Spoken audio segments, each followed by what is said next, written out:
Hi, welcome to this video, orientation video that is, with Visiting Angels in Athens, Georgia. Now, this video is actually presented in a unique way where we're providing emphasis on slides and more information about how we operate.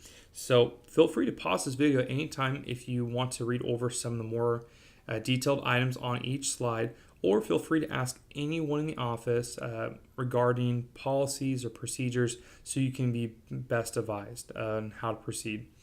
Now, a little bit about our office. Visiting Angels is a franchise where the franchise is actually throughout the United States with over 600 locations around the world. Our office opened up in 2010, where we relocated more in the Athens area in 2015. We're actually part of a bigger group that's based out in Waco, Texas, and there's about 20 offices in the Georgia area. So what we expect to stay in good standing at Visiting Angels, you must work your assigned shifts, arrive and leave at your scheduled times, clock in and out at every shift, report ADLs and care notes at every shift, dress and act professionally, return calls to the office in a timely manner. Now, this segment is about the 5 things you should always avoid. The first one is do not dispense medications. You cannot touch or handle medications. You cannot open or remove medication from the original pharmaceutical bottle. You cannot cut, crush, squeeze inhalers, or inject. You cannot apply a pain patch. Only clients of sound mind may receive medication assistance, where you can touch or handle medications, but only under the client's direction. This will be in the client service plan. Now call the office if you have any other questions regarding this. Do not cut toe or fingernails for the client. If the client is diabetic or on blood thinners, this could potentially be dangerous or life-threatening. You can offer to make an appointment to a salon for manicure or pedicure, or drive them to a podiatrist. You can also file, paint, and remove old nail polish, but you may not cut the nail itself. Housekeeping is part of the work we do here at Visiting Angels. So as part of the 5 things you should avoid, we're going to talk about what are the do's and don'ts with housekeeping.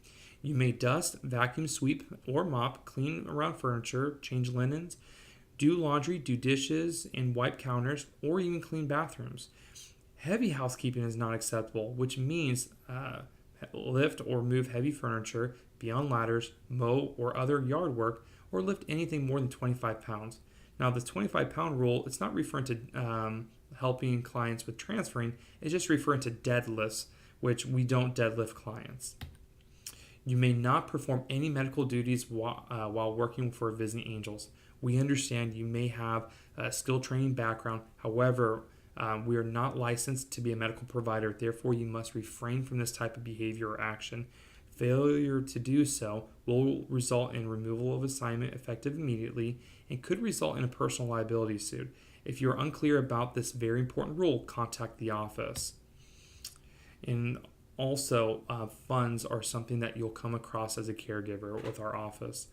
We are not allowed to assist our clients with their financial matters unless otherwise stated in their service plan. So do not write a check for them. Do not balance a bank statement for them. If you do drive them to a bank, take extra time to help them inside so a personal teller can actually assist them.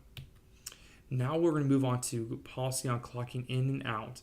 All caregivers are required to accurately indicate the time you arrive and the time you left by clocking in and out on the Access Care mobile app. The times must be accurate to receive an accurate paycheck.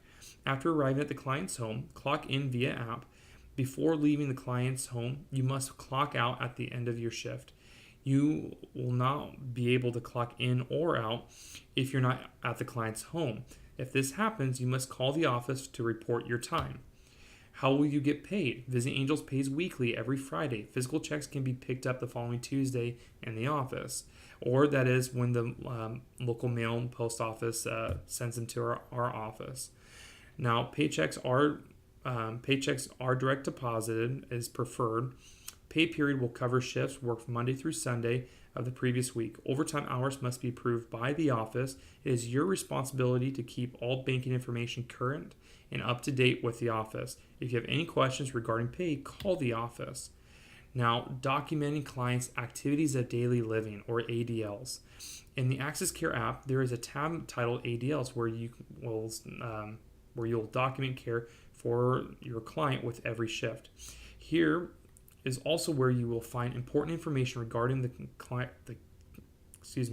regarding care for your client. For example, there will be details on what and how often things are to be done.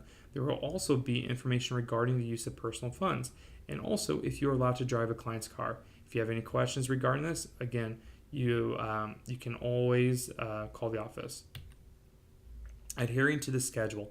You are expected to arrive at your assignment 5 minutes prior to your shift. This gives you time to get in and situated before you start your shift. You must call the office if you will not arrive on time and let us know why. Do not contact the client directly. We will handle that. When calling in, you must speak to a person. Leaving a voicemail or a text does not count as an excused absence. All shifts can be viewed on 3730accesscare.com or the Access Care mobile app. Now, when you are working with us, there will be times you will be getting reimbursed for mileage. If you use your car for running errands or transporting a client, you're eligible for mileage reimbursement at the current IRS rate. Now, that was 2017's rate. I think it went up a half a cent, so it's about 55 cents. Either way, the office will have it current for you. If your round trip to a client's home is more than 60 miles and is outside our main service area, being Barrow, Clark, Oconee, and Walton counties, you are eligible for mileage reimbursement at the current IRS rate. Note, you'll be reimbursed your round trip minus the 60 miles. Now, more on mileage reimbursement. You must report it in Access Care mobile app when clocking out. Note, we report this so it gets billed appropriately to the client. Thus, you get paid for that amount. It is your responsibility to report accurate mileage for reimbursement by Monday morning. Not doing so may forfeit mileage reimbursement, or it may just delay it. We do not pay you to get to work to and from. Sorry, we do not pay you to get to and from work. Mileage reimbursement is only for when you used your car to help the client. We do not pay you if you use the client's automobile. Now, driving the client's car. You must not drive the client's car unless you receive permission directly from the office. The client's permission alone is not enough. This permission is found in the Access Care mobile app under the client's ADLs. We will check to make sure we have the client's signed waiver and consent form on file. We will also verify if they have car insurance. We take these measures to protect you.